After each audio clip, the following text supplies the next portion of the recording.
तो भाई राजस्थान का भूगोल का जो पीवाईक्यू सेशन चल रहा है अपना, राजस्थान SIRS वगैरह के लिए, तो उसमें आज अपन करेंगे सिंचाई परियोजनाएं। ठीक है, अपने जो पहले वाले टॉपिक है वो आप प्लेलिस्ट में चेकआउट कर लेना। तो आज अपन करेंगे सिंचाई परियोजनाएं, स्टार्ट करते हैं। तो सिंचाई परियोजनाएं, ठीक है। राजस्थान की नवीनतम जल नीति किस वर्ष अपनाई गई? तो 2010 में अपनाई गई। राजस्थान की नवीनतम जल नीति को मंत्रिमंडल ने 17 फरवरी 2010 को मंजूरी प्रदान करी।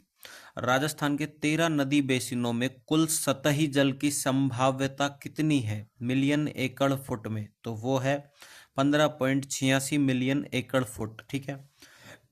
व्याख्या: राजस्थान में लगभग 2 करोड़ 23 लाख 25 हजार 21 हेक्टेयर खेती युक्त है, परंतु राज्य के आंतरिक जल स्रोत की सतही क्षमता अनुमानतः 15.86 मिलियन एकड़ फुट राष्ट्रीय क्षमता का 1.16% है। ठीक है। भारत के कुल सतही जल संसाधनों में राजस्थान का कितना प्रतिशत भाग है? तो 1.16। राजस्थान में सर्वाधिक सिंचाई किससे की जाती है? तो वो कुओं व नलकूपों द्वारा की जाती है। राज्य के कुल सिंचित क्षेत्र का 69.39% भाग कुओं एवं नलकूपों, जयपुर सर्वाधिक द्वारा 28.39% भाग नहरों, जिसमें गंगानगर सर्वाधिक, एवं 0.33% भाग तालाबों, जिसमें भीलवाड़ा सर्वाधिक द्वारा सिंचित है। राजस्थान में नहरों द्वारा सिंचित क्षेत्र का प्रतिशत कितना है? तो वो है अपना 29.75। ठीक है। राजस्थान में नहर सिंचाई में किस जिले का प्रथम स्थान है? तो श्री गंगानगर का। राजस्थान में क्षेत्रफल के अनुसार सिंचाई की दृष्टि से दूसरे स्थान पर कौन सा है? तो नहरें हैं। इंदिरा गांधी नहर का निर्माण कार्य वर्ष 1958 से प्रारंभ हुआ और इसका उद्गम कहाँ है? तो सतलज व्यास नदी पर हरिके बांध से इसका उद्गम है। ठीक है। सतलज व्यास नदी पर हरिके बांध से। व्याख्या: 31 मार्च 1958 को शुरू इस परियोजना को सबसे पहले राजस्थान नहर के नाम से जाना जाता था, जिसे 2 नवंबर 1984 में नाम परिवर्तन करके इंदिरा गांधी नहर कर दिया गया। हरिके बैराज सतलज व ब्यास नदियों के संगम पर स्थित पंजाब के फिरोजपुर जिले में से निकाली गई इस नहर को बाड़मेर की गडरा रोड तक प्रस्तावित किया गया है। इंदिरा गांधी नहर परियोजना की आधारशिला रखी गई थी तो 31 मार्च 1958 को, उस टाइम इसका नाम था राजस्थान नहर। किस नहर का आरंभिक नाम राजस्थान नहर था? तो इंदिरा गांधी नहर। इंदिरा गांधी नहर का प्रारंभिक बिंदु किस राज्य में है? तो वो है अपना पंजाब में। इंदिरा गांधी नहर किन नदियों पर बनाई गई है? तो वो बनाई गई ब्यास एवं सतलज पर। इंदिरा गांधी नहर परियोजनाओं के संदर्भ में कौन सा कथन सही नहीं है? तो तीसरा सही नहीं है, इसको अपन पढ़ेंगे नहीं। इंदिरा गांधी नहर परियोजना भारत की सबसे बड़ी नहर परियोजना है, भारत की। इसमें 204 किलोमीटर लंबी फीडर नहर है। ठीक है। इसमें 7 लिफ्ट नहरें हैं जिससे विभिन्न जिलों में पानी दिया जाता है। कितनी है? 7 है, याद रखना। जिलों के किस समूह में इंदिरा गांधी नहर का पानी केवल पीने के उद्देश्य के लिए उपयोग में लाया जाता है? तो वो जिले हैं अपने झुंझुनू, सीकर, नागौर और बाड़मेर। ठीक है। बाड़मेर, नागौर, सीकर, झुंझुनू। इंदिरा गांधी नहर परियोजना से उत्तर पश्चिमी राजस्थान के 12 जिले लाभान्वित हो रहे हैं, जिनमें से 6 जिलों हनुमानगढ़, गंगानगर, चूरू, बीकानेर, फलोदी, जैसलमेर को सिंचाई एवं पेयजल सुविधा तथा 6 जिलों नागौर, बाड़मेर, बालोतरा, जोधपुर, सीकर, झुंझुनू को ओनली पेयजल सुविधा ही है। ठीक है। किस स्थान पर इंदिरा गांधी नहर परियोजना से पेयजल नहीं पहुंचाया जाता है? तो वो नहीं पहुंचाया जाता है पाली में। ठीक है। पाली इसमें है ही नहीं कहीं भी। बीकानेर, जोधपुर, बाड़मेर में पहुंचाया जाता है। इंदिरा गांधी नहर परियोजना IGNP को निम्नलिखित में से किसकी बेहतर जीवन रेखा माना जाता है? तो वो माना जाता है पश्चिमी राजस्थान की। ठीक है। उधर पानी की डिमांड ज्यादा है इसलिए। इंदिरा गांधी नहर राजस्थान के निम्न में से किस क्षेत्र में अवस्थित है? तो वो अवस्थित है अपने पश्चिमी मरुस्थलीय मैदानी क्षेत्र में। ओके। इंदिरा गांधी नहर परियोजना से किन जिलों को सिंचाई सुविधा प्राप्त हो रही है? तो बीकानेर को, चूरू को, गंगानगर, हनुमानगढ़, जैसलमेर, बाड़मेर और जोधपुर को। ठीक है। राजस्थान के किस क्षेत्र को इंदिरा गांधी नहर से पानी का लाभ मिलता है? तो वो मिलता है अपने चूरू को, जैसलमेर को और जोधपुर को, अजमेर को नहीं मिलता है। राजस्थान का कौन सा क्षेत्र इंदिरा गांधी नहर से लाभान्वित होगा? तो उत्तर पश्चिम होगा, बिल्कुल सीधी सी बात है। इंदिरा गांधी नहर के पूर्ण होने पर राजस्थान के कितने क्षेत्र को सिंचाई का लाभ प्राप्त हो सकेगा? तो 19.65 लाख हेक्टेयर, 19.65 लाख हेक्टेयर, ठीक है।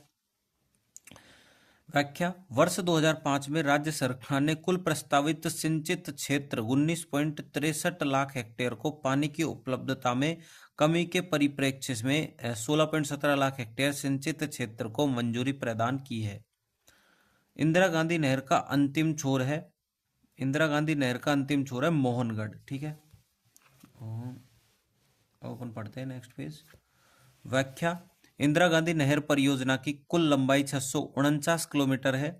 इसके प्रथम चरण के अंतर्गत 393 किलोमीटर हरिके बांध से मसीता वाली गांव हनुमानगढ़ तक 204 किलोमीटर लंबी राजस्थान फीडर का निर्माण किया गया तथा 189 किलोमीटर लंबी मुख्य नहर का मसीता वाली गांव से श्री गंगानगर होते हुए पुंगल हेड सत्तासर गांव बीकानेर तक निर्माण किया गया है। द्वितीय चरणों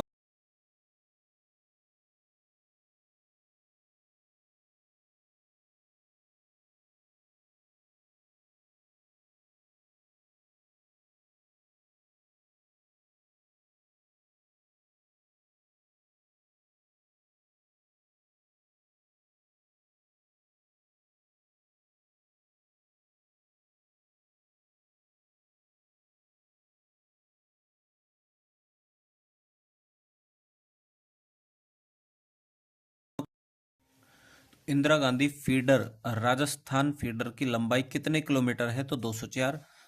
राजस्थान में इंदिरा गांधी नहर का प्रवेश बिंदु कौन सा जिला है? तो वो है अपना हनुमानगढ़, ठीक है। इंदिरा गांधी मुख्य नहर की लंबाई किलोमीटर में क्या है? तो वो 445 किलोमीटर है। इंदिरा गांधी नहर परियोजना की कुल लंबाई लगभग कितने किलोमीटर है? तो 650 कुल, ठीक है। प्रथम चरण में कौन सा जिला इंदिरा गांधी नहर परियोजना का हिस्सा नहीं था? तो जोधपुर नहीं था प्रथम चरण में, ठीक है। इंदिरा गांधी नहर निम्न में से राजस्थान के किस जिले में समाप्त होती है? तो निम्न में से किस जिले में समाप्त होती है? जैसलमेर में, ओके। कौन सा एक कथन सही नहीं है? तो तीसरा नहीं है, तो इसको नहीं पढ़ेंगे। कुएं एवं नलकूप राजस्थान में सिंचाई के प्रमुख साधन है, बिल्कुल सही है। गंग नहर का निर्माण कार्य 1927 में पूर्ण हुआ था। तो गंग नहर का निर्माण कार्य 1927 में पूरा हुआ था, इसको याद रखना। खडीन शुष्क राजस्थान में जल संरक्षण की परंपरागत विधि है, ओके। यह राजस्थान की ही नहीं बल्कि भारत की एक विशाल बहुउद्देशीय पेयजल सिंचाई परियोजना है। इसे राजस्थान की मरुगंगा व जीवन रेखा कहा जाता है। राजस्थान की मरुगंगा और जीवन रेखा किसे कहा जाता है? तो आईजीएनपी को कहा जाता है, ठीक है। इसका प्रारूप बीकानेर रियासत के मुख्य सिंचाई अभियंता राय बहादुर कंवरसेन गुप्ता ने तैयार किया था। 1948 पुस्तक बीकानेर राज्य के लिए पानी की आवश्यकता किया था। इसका शिलान्यास 31 मार्च 1958 तत्कालीन गृह मंत्री गोविंद वल्लभ पंत ने किया था। इसका उद्घाटन 11 अक्टूबर 1961 को उपराष्ट्रपति डॉक्टर एस राधाकृष्णन ने किया। कंवरसेन द्वारा राजस्थान नहर की शुरुआत की गई तो 1948 में, ठीक है। कंवरसेन द्वारा किसे राजस्थान की मरुगंगा के नाम से जाना जाता है? तो इंदिरा गांधी नहर को। इंदिरा गांधी नहर परियोजना का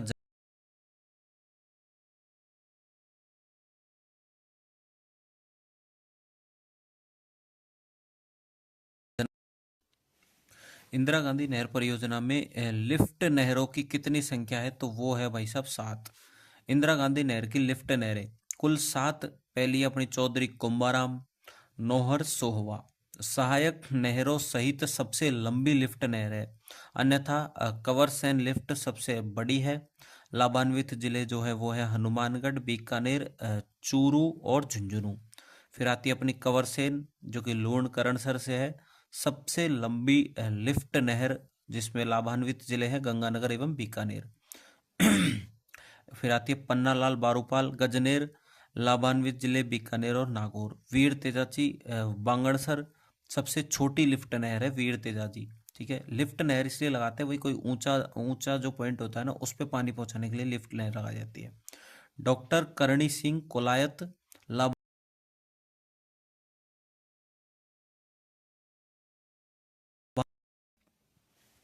डॉक्टर करणी सिंह कोलायत लाभान्वित जिला बीकानेर, फलोदी और पूर्व जोधपुर, ठीक है।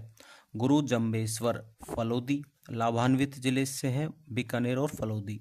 जयनारायण पोकरण लाभान्वित जिले इससे हैं, फलोदी और पूर्व जोधपुर जैसलमेर, ठीक है।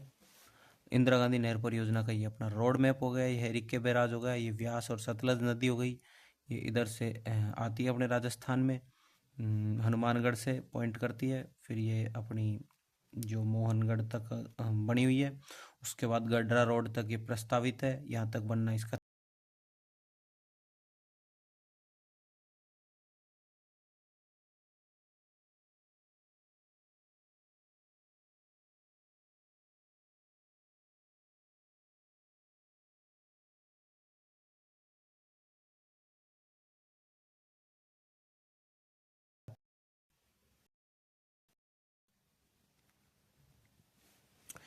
इंदिरा गांधी नहर की शाखाओं का उत्तर से दक्षिण के सही क्रम है, उत्तर से दक्षिण के, ठीक है। अनूपगढ़, पुंगलगढ़, बिरसलपुर और चारणवाला। राजस्थान में इंदिरा गांधी नहर परियोजना की लिफ्ट नहरों की स्थिति है, ये अपने फर्स्ट, सेकंड, थर्ड और फोर्थ दे रखी है। तो मानचित्र के नीचे दिए गए क्रम में इन्हें पहचानिए तथा उत्तर दीजिए। तो जय नारायण व्यास लिफ्ट नहर, उसके बाद डॉक्टर करणी सिंह लिफ्ट नहर, उसके बाद कंवर सेन लिफ्ट नहर, फिर चौधरी कुंभाराम लिफ्ट नहर, ठीक है। इनका जो वो पूछा गया लोकेशन। निम्नलिखित में से कौन सा लिफ्ट नहर लाभान्वित जिले सुमेलित नहीं है? दूसरा नहीं है। कुंवर सेन, गंगानगर और बीकानेर। डॉक्टर करणी डॉक्टर करणी बीकानेर और जोधपुर। उसके बाद जय नारायण व्यास जैसलमेर और जोधपुर। चौधरी कुंभाराम नहर द्वारा लाभान्वित कौन से जिले हैं? तो वो हैं हनुमानगढ़ और झुंझुनू।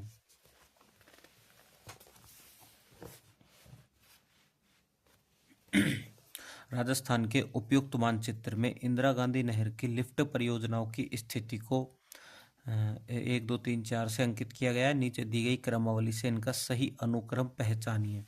तो चौधरी कुंभाराम, ठीक है। उसके बाद पन्नालाल बारूपाल, ये रही। उसके बाद करणी सिंह, उसके बाद और उसके बाद चौथे नंबर पे आएगी अपनी जय नारायण व्यास, ठीक है। सुमेलित का है उसमें जय नारायण व्यास, तो जय नारायण व्यास अपनी हो जाएगी जोधपुर और जैसलमेर।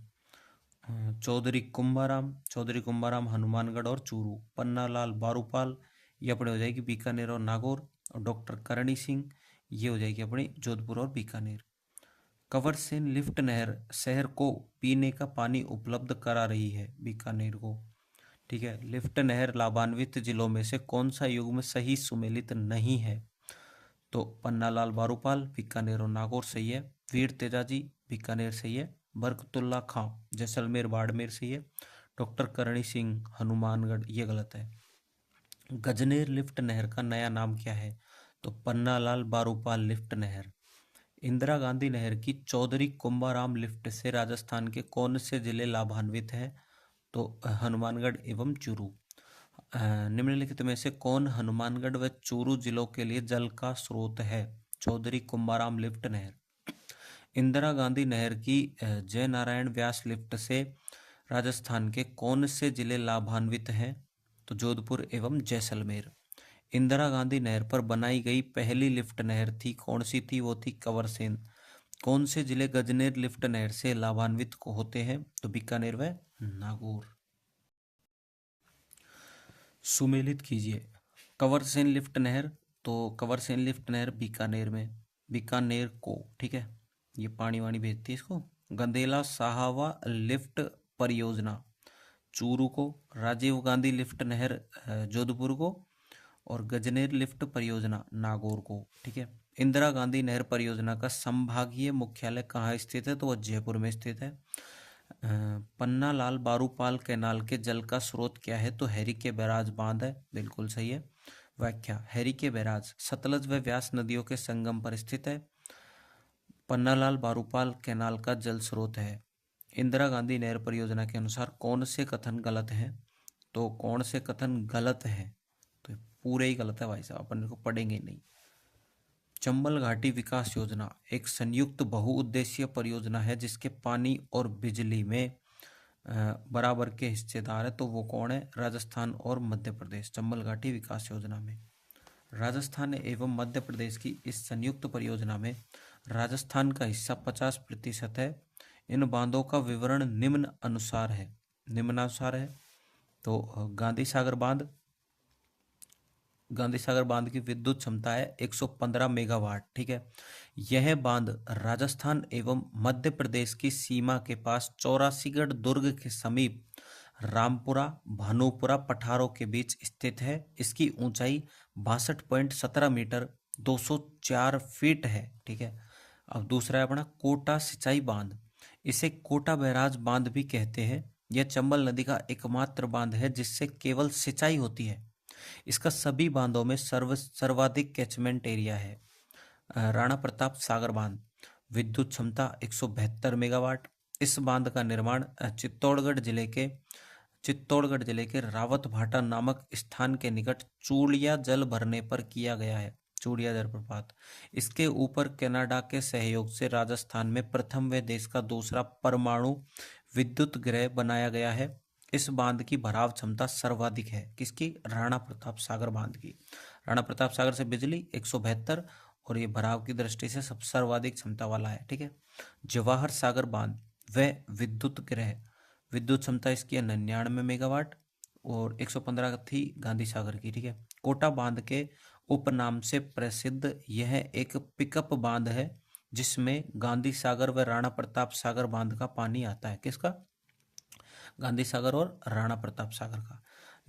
राजस्थान में निम्नलिखित में से कौन सा बांध है जिसका सिंचाई और जल विद्युत दोनों के लिए उपयोग किया जाता है? सिंचाई और जल विद्युत। तो राणा प्रताप सागर बांध। चलते हैं नेक्स्ट पेज पे।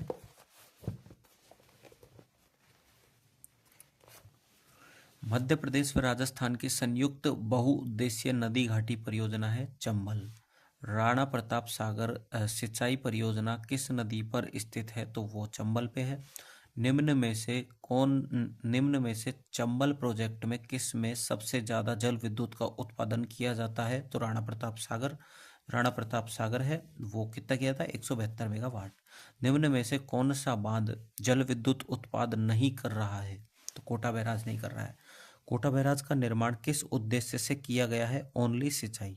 गांधी सागर बांध की ऊंचाई कितनी है? तो वो है अपनी 62 मीटर, मतलब एग्जैक्ट तो 62.17 है। कौन सा युग्म सही सुमेलित नहीं है? तो ये नहीं है। माही बजाज सागर परियोजना गुजरात और राजस्थान के बीच में है। व्यास परियोजना राजस्थान, पंजाब और हरियाणा के बीच में है। चंबल परियोजना राजस्थान और मध्य प्रदेश के बीच में है।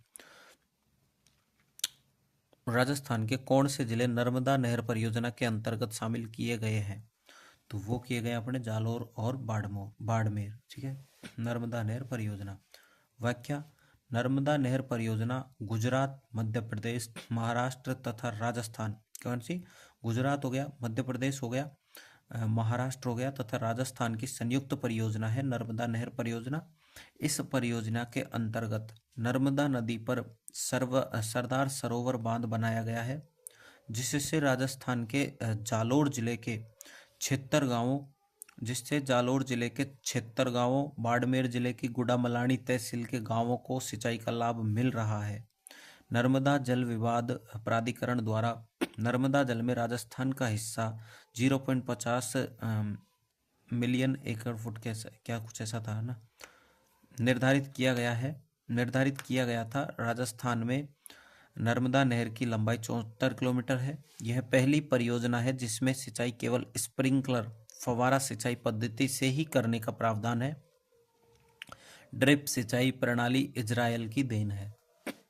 राजस्थान को नर्मदा नदी का कितना हिस्सा प्राप्त होता है? नर्मदा नदी का कितना हिस्सा प्राप्त होता है? तो 0.50 MAF। ठीक है, ड्रिप सिंचाई प्रणाली, माइक्रो सिंचाई प्रणाली, माइक्रो इरिगेशन सिस्टम में पाइपलाइनों द्वारा सीधे ही पौधों की जड़ों में पानी पहुंचाया जाता है। यह प्रणाली सर्वप्रथम किस देश में विकसित की गई थी? तो वह इजराइल में की गई थी। निम्न में से कौन सी परियोजना मध्य प्रदेश, गुजरात एवं राजस्थान राज्यों के मध्य का एक संयुक्त उपक्रम है? तो नर्मदा नहर परियोजना। ठीक है, मध्य प्रदेश, गुजरात, राजस्थान और महाराष्ट्र भी इसमें शामिल है। राजस्थान में नर्मदा नहर की लंबाई है 74 किलोमीटर। वह कौन सी परियोजना है जिसमें सिंचाई केवल स्प्रिंकलर या फव्वारा सिंचाई पद्धति से ही करने का प्रावधान है? तो नर्मदा नहर परियोजना। माही बजाज सागर परियोजना संयुक्त उपक्रम है, तो गुजरात एवं राजस्थान का। बिल्कुल सही है। राजस्थान एवं गुजरात की इस संयुक्त परियोजना में राजस्थान का हिस्सा 45% है। इससे बनने वाली विद्युत 100% राजस्थान को प्राप्त होती है। इसमें माही नदी पर बांसवाड़ा के निकट बोरखेड़ा गांव में माही बजाज सागर बांध, पक्का बांध तथा गुजरात में कडाना बांध बनाया गया है। इस परियोजना से सर्वाधिक लाभ बांसवाड़ा जिले को प्राप्त होता है। माही परियोजना से लाभान्वित होने वाला जिला कौन सा है? तो बांसवाड़ा है। किस जल विद्युत परियोजना में राजस्थान सरकार ने पड़ोसी राज्यों के साथ सहभागिता नहीं की है? तो माही में नहीं की है। माही बजाज सागर परियोजना राजस्थान व गुजरात की संयुक्त परियोजना है जिसमें राजस्थान का 45% भाग है। ठीक है, 45। कौन सी बहुउद्देश्य परियोजना राजस्थान में बोरखेड़ा स्थान पर स्थित है? तो वो है अपनी माही बजाज सागर। माही बजाज सागर परियोजना का मुख्य बांध किस स्थल पर निर्मित है? तो बोरखेड़ा। निम्नलिखित में राजस्थान की कौन सी जल विद्युत परियोजना राज्य के स्वयं की पूर्ण स्वामित्व वाली परियोजना है? तो माही। निम्न में से कौन सा बांध बांसवाड़ा में बनाया गया था? विकल्प 3 और 4 सही है, तो माही बजाज सागर बांध और कागदी पिकअप बांध। ठीक है। निम्नलिखित में से किस परियोजना से राजस्थान के आदिवासी बहुल क्षेत्रों में क्रांतिकारी परिवर्तन आया? माही बजाज सागर बांध परियोजना। कागदी पिकअप किससे जल ग्रहण करता है? माही बजाज सागर बांध से। कागदी पिकअप बांध बांसवाड़ा में है। जहां पर माही बजाज सागर बांध बना है वहां से नहरें नहीं निकाली जा सकती क्योंकि आसपास की जमीन उबड़ खाबड़ है। यहाँ सिर्फ विद्युत उत्पादन हो सकता है। नहरों के लिए इससे आगे नीचे एक बांध कागदी पिकअप बनाया गया है। निम्न में से कौन सा जिला माही हाई लेवल कैनाल शुद्ध पेयजल प्रोजेक्ट से प्रत्यक्ष रूप से संबंधित नहीं है? तो डूंगरपुर नहीं है। राजसमंद, चित्तौड़गढ़ और उदयपुर बिल्कुल है।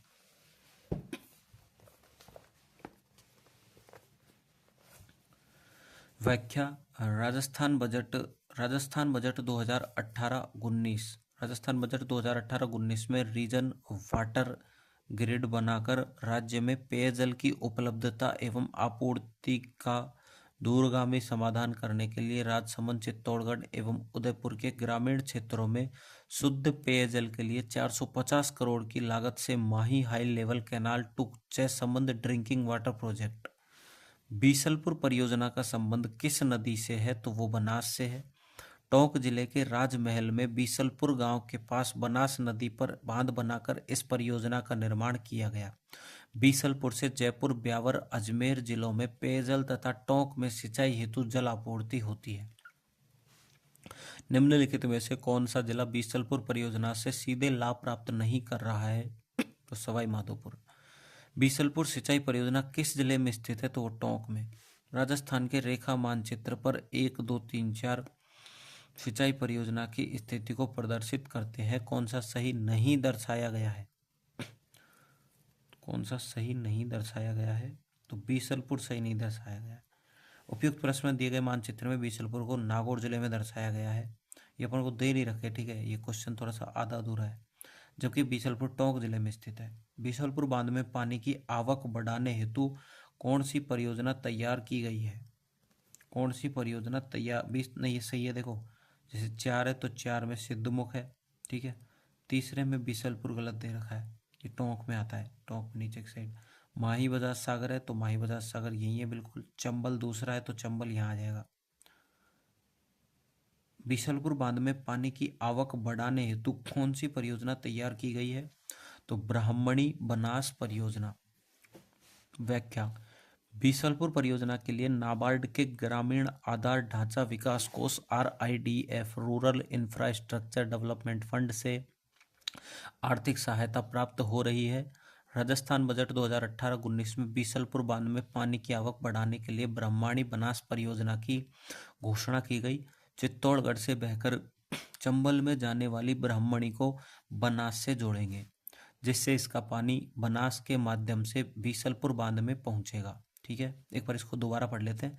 चित्तौड़गढ़ से बहकर चंबल में जाने वाली ब्राह्मणी को बनास से जोड़ेंगे, जिससे इसका पानी बनास के माध्यम से बीसलपुर बांध में पहुंचेगा। ठीक है, बीसलपुर बांध में पानी की आवक बढ़ाने हेतु निम्नलिखित में से कौन सी परियोजना तैयार की गई है? तो ब्राह्मणी बनास। भाखड़ा बहुउद्देश्य परियोजना किसका संयुक्त उपक्रम है? तो किसका संयुक्त उपक्रम है? राजस्थान, पंजाब व हरियाणा का। व्याख्या। राजस्थान को भाखड़ा नांगल परियोजना से पंजाब सरकार व राजस्थान के मध्य 1959 में हुए भाखड़ा नांगल समझौते के तहत 15.22% हिस्सा विद्युत व जल दोनों में प्राप्त होता है। इससे राजस्थान को 227.32 मेगावाट विद्युत एवं 2.3 लाख हेक्टेयर क्षेत्र में सिंचाई सुविधा उपलब्ध होती है। इस परियोजना से राज्य में सर्वाधिक सिंचाई हनुमानगढ़ जिले में होती है तथा चूरू, गंगानगर, हनुमानगढ़, सीकर, झुंझुनू व बीकानेर जिलों को विद्युत प्राप्त होती है। भाखड़ा नांगल परियोजना में सतलज नदी पर भाखड़ा एवं नांगल स्थानों पर 2 बांध बनाए गए हैं। भाखड़ा बांध के पीछे बिलासपुर, हिमाचल में बने विशाल जलाशय का नाम गोविंद सागर है, जो पंजाब, हरियाणा व राजस्थान की पेयजल व सिंचाई तथा दिल्ली व चंडीगढ़ की पेयजल आवश्यकताओं को पूरा करता है। भाखड़ा नांगल परियोजना में नांगल बांध कौन सी नदी पर बनाया गया है? तो वो बनाया गया सतलज पे। भाखड़ा नांगल परियोजना में राजस्थान की कितनी हिस्सेदारी है? तो वो है अपनी 15.2% की। ठीक है, 15.22। भाखड़ा नहर परियोजना के बारे में कौन सा कथन सत्य है? तो कौन सा कथन सत्य है? तो भाई साहब, यह पंजाब, हरियाणा और राजस्थान की संयुक्त परियोजना है। बिल्कुल सही है। इससे हनुमानगढ़ को सिंचाई सुविधा प्राप्त होती है। बिल्कुल सही है। राजस्थान का हिस्सा 15.22 है, ना कि 17.22। यह 2.3 लाख हेक्टेयर कृषिगत भूमि को सिंचित करती है। ठीक है, राजस्थान के जिस जिले में भाखड़ा नांगल बांध से सबसे अधिक सिंचाई होती है वह कौन सा है? हनुमानगढ़। निम्न जोड़ों में से कौन सा एक सही मेल नहीं खा रहा है? तो ये नहीं खा रहा है। भीमसागर परियोजना अपने झालावाड़ में है। परवन लिफ्ट परियोजना बारां में है। सावन भादो परियोजना कोटा में है। ठीक है, सुमेलित नहीं है तो तीसरा नहीं, इसको नहीं पढ़ेंगे।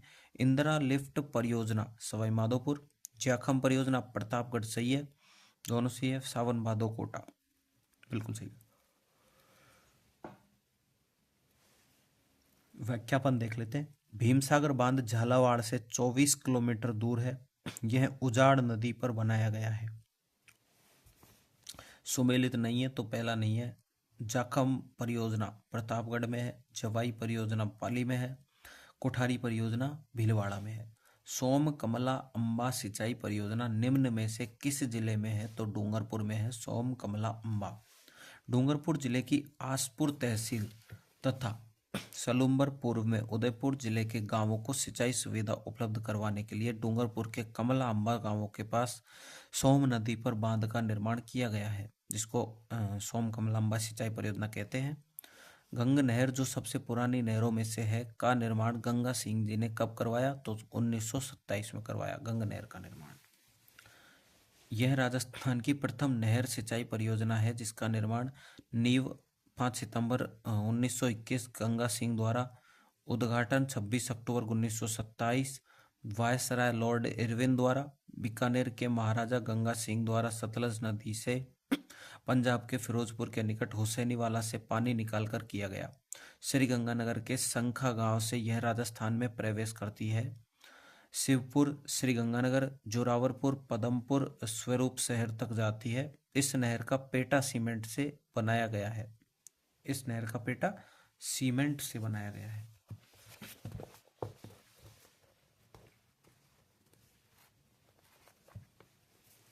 विश्व की सबसे पुरानी व विकसित नहर व्यवस्था भारत में कौन सी है? तो गंग नहर है। गंग नहर की निर्माण अवधि है तो 1921 से 27। गंग नहर कौन सी नदी से निकाली गई है? तो सतलज नदी से निकाली गई है गंग नहर। ठीक है। राजस्थान का धन्यागार कहा जाने वाला क्षेत्र सिंचाई के लिए पानी कहाँ से लेता है? तो गंग नहर से लेता है। राजस्थान का धन्यागार गंगानगर क्षेत्र सिंचाई हेतु गंग नहर एवं इंदिरा गांधी नहर से पानी लेता है। मानसी वाकल परियोजना का उद्देश्य किस नगर को पेयजल उपलब्ध कराना है? तो उदयपुर को।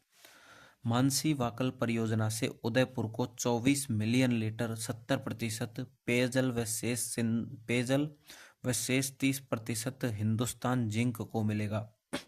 अरावली की पहाड़ियों में यह दूसरी सुरंग है जिससे उदयपुर शहर को जलापूर्ति की जाएगी। इससे पहले 1973 में देवास परियोजना में 2.1 किलोमीटर लंबी सुरंग बनाई गई थी। निम्नलिखित में से कौन सा सिंचाई परियोजना जिला सुमेलित नहीं है? तो मानसी वाकल डूंगरपुर मतलब ये सुमेलित नहीं है। ठीक है। इसका है अपना मानसी वाकल परियोजना का उद्देश्य किस नगर को पेयजल उपलब्ध कराना? तो उदयपुर को है और ये उदयपुर को ही कराता है। ठीक है। पांचना अपने करौली में है ये, ओराई अपने चित्तौड़गढ़ में है ये, कुड़ा बूंदी। सुमेलित नहीं है तो सुमेलित कौन सा नहीं है? तो दूसरा नहीं, इसको नहीं पढ़ेंगे। सोम कमला अंबा डूंगरपुर में है। सावन भादो कोटा में है। नोहर सिद्धमुख परियोजना हनुमानगढ़ और चूरू में। नोहर सिद्धमुख परियोजना हनुमानगढ़ और चूरू में ऊपर की साइड। सोम कागदर परियोजना उदयपुर के ऋषभदेव क्षेत्र में स्थापित है। ठीक है। उदयपुर के ऋषभदेव क्षेत्र में स्थित है सोम कागदर परियोजना। सोम कागदर सिंचाई परियोजना किस जिले में स्थित है? तो वो स्थित है उदयपुर में। सेई परियोजना का निर्माण उदयपुर जिले की किस तहसील में कराया गया? तो कोटड़ा। जवाई बांध में पानी की आवक बढ़ाने हेतु सेई बांध बनाकर सुरंग के माध्यम से इसका पानी जवाई बांध में डाला गया। सेई परियोजना का संबंध निम्न में से किस बांध से है? जवाई बांध से। राजस्थान की परवन वृहद सिंचाई परियोजना किस जिले में स्थित है? तो वो है झालावाड़ में। परवन वृहद बहुउद्देशीय सिंचाई परियोजना ग्राम अकावद कला खानपुर जिला झालावाड़ के निकट परवन नदी पर निर्माणाधीन है। परियोजना के अंतर्गत 1402 गांवों में पेयजल उपलब्ध करवाने के साथ साथ झालावाड़, बारां एवं कोटा जिले के 637 गांवों की 2,01,400 हेक्टेयर में सिंचाई सुविधा उपलब्ध कराई गई है। परियोजना को 2025 में पूर्ण किया जाना है। किन्हें परवन वृहद परियोजना से सिंचाई सुविधा मिलेगी? तो झालावाड़, बारां और कोटा जिलों के 637 गांवों को सिंचाई सुविधा मिलेगी। सुमेलित नहीं है तो ये नहीं है। सावन भादो कोटा में ही है। सोम कमला अंबा डूंगरपुर में है। सोम कागदर उदयपुर में है। सिद्धमुख नोहर सिंचाई परियोजना को रावी व्यास नदियों का अतिरिक्त पानी प्राप्त होता है। किसका? रावी और व्यास का। राजीव गांधी सिद्धमुख नोहर सिंचाई परियोजना राजस्थान के हनुमानगढ़ जिले की नोहर व भादरा तथा चूरू जिले की राजगढ़ व तारानगर तहसीलों एवं गंगानगर के कुछ हिस्से में सिंचाई सुविधा उपलब्ध कराने की दृष्टि से यूरोपीय आर्थिक समुदाय की वित्तीय सहायता से इस परियोजना पूर्व नाम सिद्धमुख परियोजना का निर्माण किया जा रहा है। इस परियोजना का मुख्य उद्देश्य रावी व्यास नदियों के उस अतिरिक्त हिस्से के पानी जो 1981 ईस्वी में पंजाब, हरियाणा व राजस्थान के मध्य समझौते के अंतर्गत निर्धारित किया गया था का सदुपयोग करना है। कौन सा जिला सिद्धमुख परियोजना से सिंचाई जल प्राप्त नहीं करता है? तो बीकानेर नहीं करता है, हनुमानगढ़, गंगानगर और चूरू करते हैं। निम्न में से कौन से जिले सिद्धमुख सिंचाई परियोजना से सिंचित होते हैं? तो हनुमानगढ़ और चूरू। इस परियोजना के अंतर्गत रावी व्यास का अतिरिक्त जल राजस्थान में सिंचाई के लिए उपयोग किया जाता है तो वो किया जाता है सिद्धमुख बांध परियोजना में। गुड़गांव नहर परियोजना द्वारा लाभान्वित राजस्थान का कौन सा जिला? भरतपुर। ठीक है। यमुना नदी से ओखला दिल्ली के पास से निकाली गई गुड़गांव नहर से भरतपुर डी जिले लाभान्वित है। किससे? गुड़गांव नहर से। पंजाब हरियाणा एवं राजस्थान की संयुक्त सिंचाई परियोजना कौन सी है? तो गुड़गांव नहर परियोजना। जाखम बहुउद्देश्य परियोजना राजस्थान के कौन से जिले में स्थित है? तो प्रतापगढ़ में स्थित है। जाखम परियोजना जाखम बांध का शिलान्यास 14 मई 1968 को तत्कालीन मुख्यमंत्री मोहनलाल सुखाड़िया द्वारा किया गया था। प्रतापगढ़ जिले के अनूपपुर गांव के पास 253 मीटर लंबे व 81 मीटर ऊंचे जाखम बांध का निर्माण माही नदी की सहायक जाखम नदी पर किया गया है। माही नदी की सहायक जाखम नदी पर किया गया है। इस परियोजना से प्रतापगढ़, चित्तौड़गढ़, सलूम्बर एवं उदयपुर में सिंचाई सुविधा उपलब्ध हो रही है। ठीक है। जाखम सिंचाई परियोजना राजस्थान के किन जिलों को सिंचाई सुविधा प्रदान करती है? तो उदयपुर को, चित्तौड़गढ़ को और प्रतापगढ़ को। ठीक है।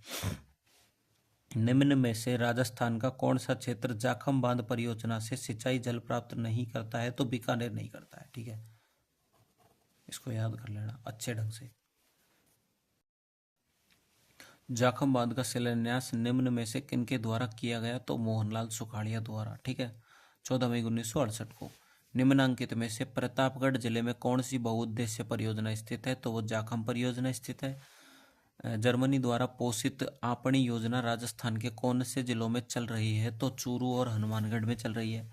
जर्मनी की आर्थिक सहायता से झुंझुनू, चूरू व हनुमानगढ़ जिलों में आपणी परियोजना संचालित है। राजस्थान में किस वर्ष में एकीकृत जल ग्रहण विकास कार्यक्रम आरंभ हुआ? 1989।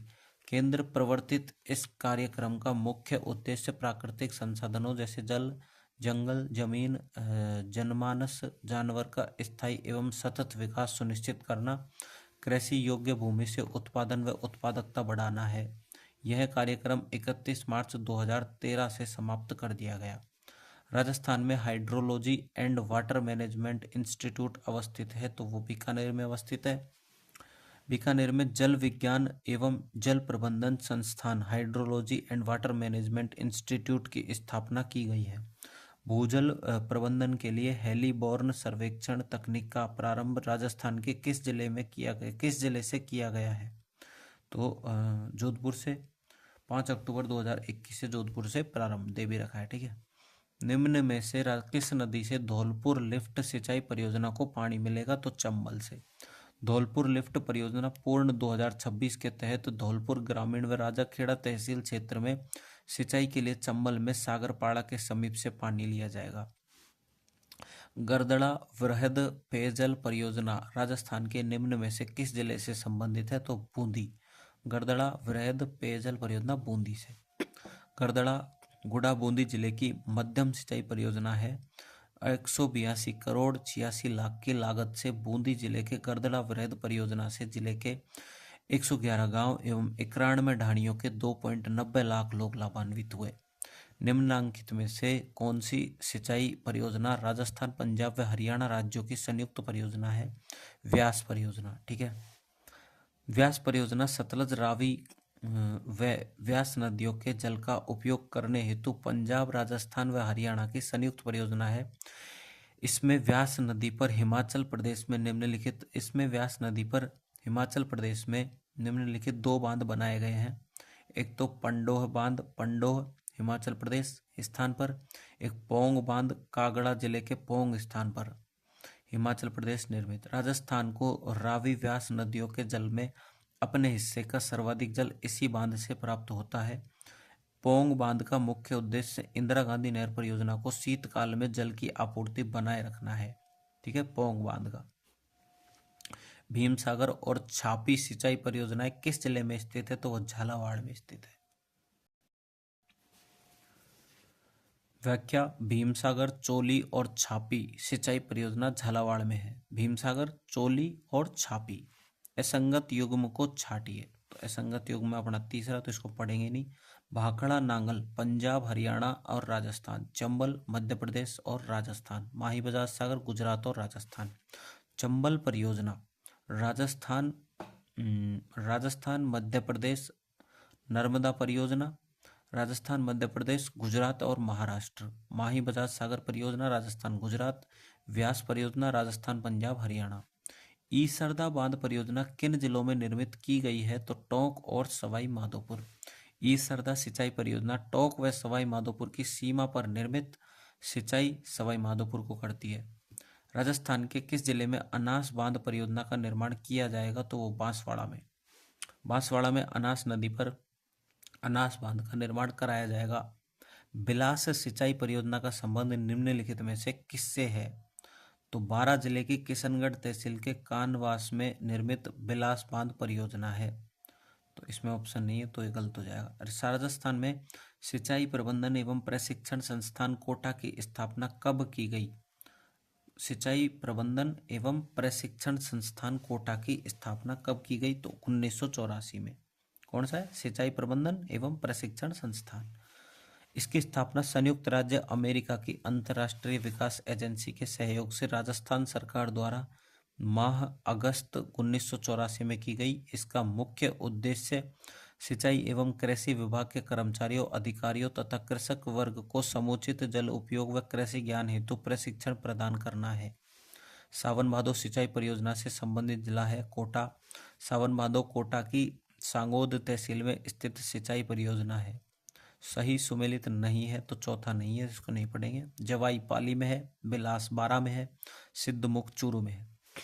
पिपलाद पेयजल परियोजना का संबंध किससे है? तो वो झालावाड़ से है। सही सुमेलित है, तो सही सुमेलित अपने हैं चित्तौड़गढ़ राणा प्रताप सागर बांध, बिल्कुल सही है। अजमेर बीसलपुर परियोजना गलत है। उदयपुर मानसीवाकल परियोजना सही है। प्रतापगढ़ जाखम परियोजना बिल्कुल सही है।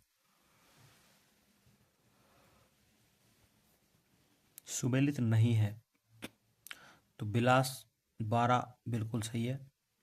ठीक है, यहाँ भी दे रखा है बिलास बारा। पांचना करौली सही है। गरदड़ा बूंदी सही है। चोली डूंगरपुर गलत है। बहुउद्देशीय नदी घाटी परियोजनाओं को आधुनिक भारत का मंदिर किसने कहा है? तो वो पंडित जवाहरलाल नेहरू ने कहा है बहुउद्देशीय नदी घाटी परियोजनाओं को।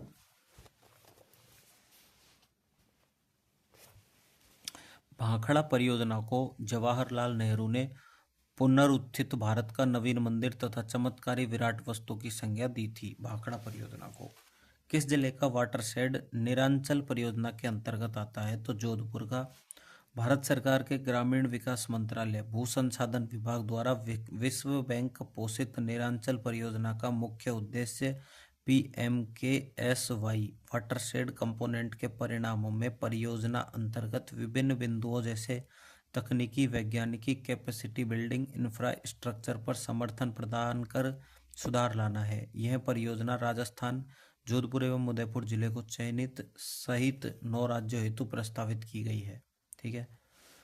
भीखाबाई सागवाड़ा नहर से सर्वाधिक लाभान्वित जिला कौन सा है? तो डूंगरपुर है। व्याख्या। भीखाबाई सागवाड़ा नहर का निर्माण माही नदी पर माही साइफन का निर्माण करके किया गया है। इस नहर से डूंगरपुर जिले के सागवाड़ा क्षेत्र में सिंचाई की जाती है।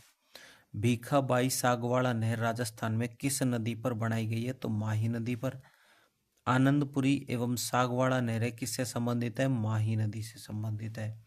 बेथली लघु सिंचाई परियोजना कहाँ अवस्थित है? तो बारां में। बेथली कहाँ है? बारां में। बेथली, खिरिया एवं अहमदी बारां जिले की लघु सिंचाई परियोजनाएं हैं। संशोधित पार्वती काली सिंध चंबल लिंक परियोजना के संबंध में निम्नलिखित कथनों में सही कथन कौन सा है? तो सही कथन है, इस परियोजना के तहत राजस्थान में 5 बैराज रामगढ़, महलपुर, मेज, राठौड़ और डूंगरी तथा एक बांध नवरेरा बनाया जाना प्रस्तावित है। राम जल सेतु लिंक परियोजना पूर्व नाम संशोधित पार्वती काली सिंध चंबल लिंक परियोजना 28 जनवरी 2024 को नई दिल्ली में राजस्थान एवं मध्य प्रदेश एवं केंद्र सरकार के बीच MOU हस्ताक्षर से बहुप्रतीक्षित पूर्वी राजस्थान नहर परियोजना, ईस्टर्न राजस्थान कैनाल प्रोजेक्ट के एकीकरण सहित राम जल सेतु लिंक परियोजना के रूप में चंबल बेसिन की नदियों को आपस में जोड़कर इनके पानी के उपयोग का मार्ग प्रशस्त हुआ। PKC लिंक परियोजना में राजस्थान का 2.80 लाख हेक्टेयर क्षेत्र शामिल है। पहले ERCP से प्रदेश के 13 जिले लाभान्वित होने वाले थे, लेकिन अब राजस्थान के 17 जिलों कोटा, बूंदी, बारा, झालावाड़, टोंक, सवाई माधोपुर, दौसा, करौली, अलवर, धौलपुर, भरतपुर, डी, खैरतल, तिजारा, कोटपुतली, बहरोड, जयपुर, ब्यावर, अजमेर को इसका लाभ मिलेगा। इस परियोजना के अंतर्गत 5 बैराज व 1 बांध बनाया जाना प्रस्तावित है। रामगढ़ बैराज बारा में, किशनगंज तहसील में कोल नदी पर, महलपुर बैराज बारा में, मांगरोल तहसील में पार्वती नदी पर, नवनेरा बैराज कोटा में, दिगोद तहसील में काली सिंध नदी पर सर्वाधिक भराव क्षमता वाला, मेज बैराज बूंदी, इंदरगढ़ तहसील में मेज नदी पर, राठौड़ बैराज सवाई माधोपुर, चौथका बरवाड़ा तहसील में बनास नदी पर, डूंगजी बांध सवाई माधोपुर, खंडार तहसील में बनास नदी पर। बैराज का निर्माण मुख्यतः जल अपवर्तन हेतु एवं बांध का निर्माण जल संग्रहण हेतु होगा। ठीक है, बैराज का निर्माण मुख्यतः जल अपवर्तन हेतु एवं बांध का निर्माण जल संग्रहण हेतु होगा। केंद्र सरकार के सहयोग से इस योजना हेतु 45,000 करोड़ प्रस्तावित किया गया है। इस योजना के प्रथम चरण में रामगढ़ व महलपुर बैराज बारा, नवनेरा बैराज कोटा से बीसलपुर बांध एवं ईसरदा बांध भरने हेतु 14,200 करोड़ रुपए की डीपीआर तैयार की गई है। 2020 में अटल भूजल योजना किसकी वित्तीय सहायता से आरंभ की गई? तो विश्व बैंक।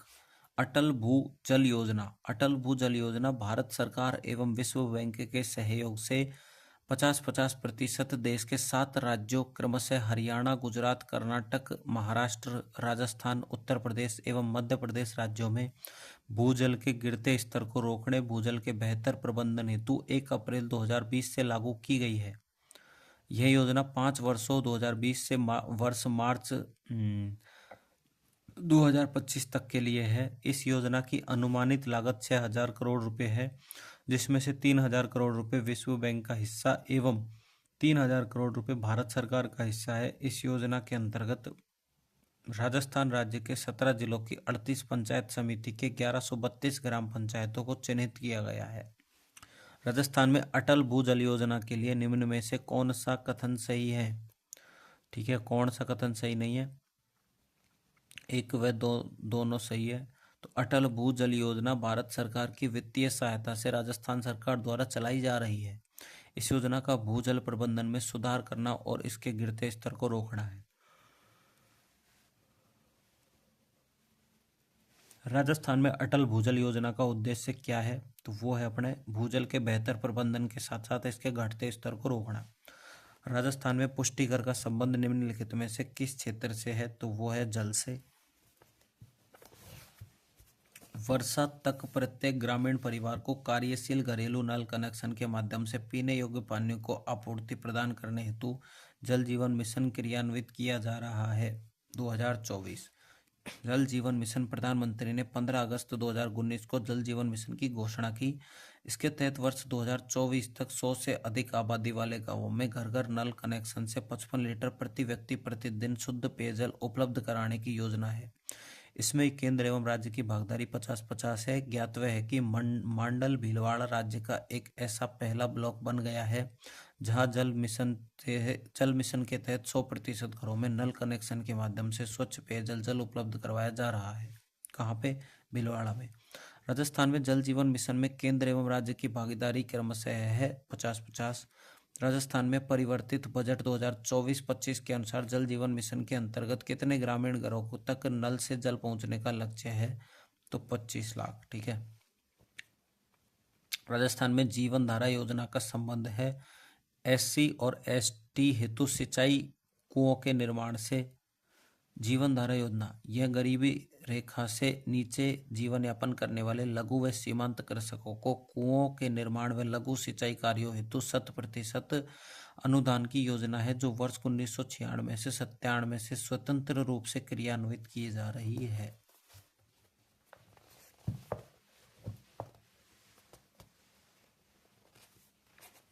मुख्यमंत्री जल स्वावलंबनम योजना प्रारंभ हुई, तो वो हुई 27 जनवरी 2016 से। जल स्वावलंबनम अभियान की शुरुआत 27 जनवरी 2016 को झालावाड़ जिले में गर्दनखेड़ी गांव से की गई। मुख्यमंत्री जल स्वावलंबन अभियान 2.0 शुरू फरवरी 2024।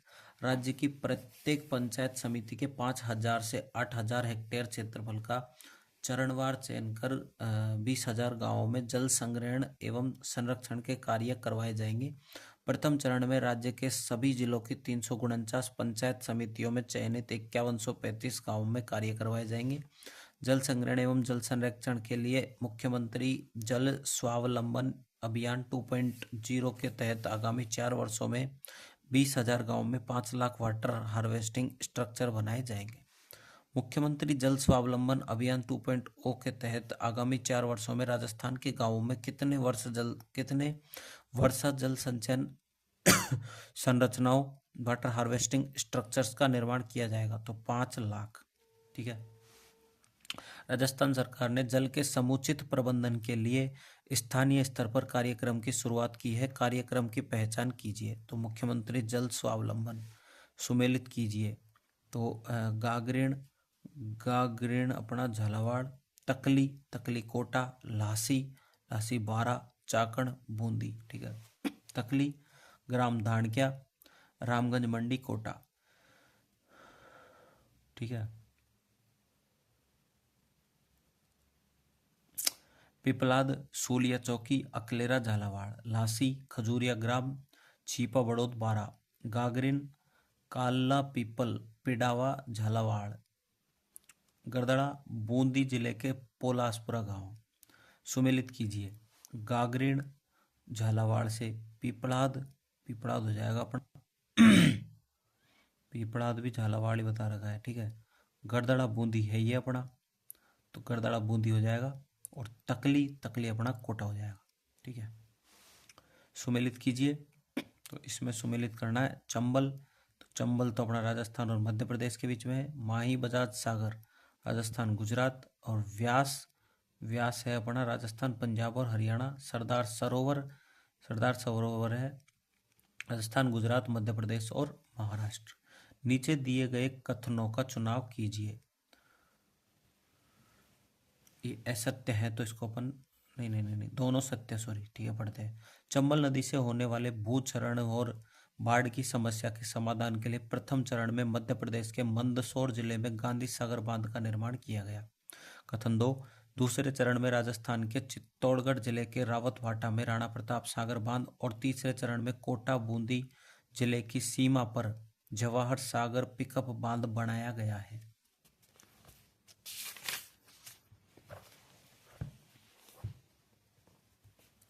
नीचे दिए गए कथनों में सही कथन है, तो कथन एक सही है और दूसरा गलत है, तो एक ही पढ़ेंगे। पर चंबल परियोजना मध्य प्रदेश राज्य और राजस्थान राज्य की संयुक्त परियोजना है। सुमेलित कीजिए। तो सिद्धमुख परियोजना हनुमानगढ़ एवं चूरू। नर्मदा परियोजना जालोर एवं बाड़मेर। जवाई परियोजना जालोर, पाली एवं जोधपुर। ठीक है। जाखम उदयपुर व प्रतापगढ़। सुमेलित कीजिए। तो सुमेलित भाखड़ा नांगल है अपने बिष्ट दोआब। और चंबल दिगोद, व्यास सतलज लिंक, इंदिरा गांधी जयनारायण व्यास। सुमेलित कीजिए। तो अपना जो बांकली बांध है तो वो जालोर। सोम कमला अंबा डूंगरपुर। मोरेल बांध सवाई माधोपुर। और जाखम बांध प्रतापगढ़। ठीक है। सुमेलित नहीं है, तो सुमेलित कौन सा नहीं है? तो इंदिरा गांधी नहर परियोजना राजस्थान, ये सुमेलित नहीं है। बाकी माही बजाज सागर परियोजना गुजरात एवं राजस्थान। चंबल परियोजना राजस्थान एवं मध्य प्रदेश। व्यास परियोजना राजस्थान पंजाब एवं हरियाणा। सुमेलित कीजिए। तो मेजा बांध परियोजना भीलवाड़ा। सोम कमला अंबा परियोजना डूंगरपुर। मोरेल बांध परियोजना सवाई माधोपुर। जाखम बांध परियोजना प्रतापगढ़। राजस्थान में निम्न में से कौन सी एक भूजल ब्लॉक की श्रेणी नहीं है? तो न्यून संदोहित नहीं है, सुरक्षित, अर्धक्रांतिक और अति संदोहित है। राजस्थान में भूजल दोहन परिदृश्य एक दृष्टि में विवरण ब्लॉक श्रेणी 5 है। अति दोहित ओवर एक्सप्लॉइटेड विशेषता दोहन पुनर्भरण से अधिक 2024 में 214 कुल 302 में से प्रतिशत 70.86। विषम क्रिटिकल दोहन पुनर्भरण का 90% से 100% और कुल 302 में से 27% 8.94। अर्ध विषम सेमी क्रिटिकल दोहन पुनर्भरण का 70% से 90%, कुल 302 में से 21 और 6.95%। सुरक्षित सेफ दोहन पुनर्भरण का 70% से कम 302 में से 27 और 12.25%। लवणीय सलाइन तारानगर चूरू खाजूवाला अनूपगढ़ व रावतसर हनुमानगढ़ कुल 302 में से 3 और 0.99%। ठीक है, तो ये टॉपिक अपना अच्छे से कंप्लीट हो चुका है। नेक्स्ट टॉपिक जो अपन करने वाले हैं वो करने वाले हैं वन एवं वनस्पति। ठीक है, तो लाइक करना वीडियो को और वीडियो को शेयर करना जितना हो सके उतना अपने दोस्तों के साथ, और वीडियो को तो लाइक कर ही देना, बाकी चैनल को भी सब्सक्राइब करना। ठीक है, थैंक यू।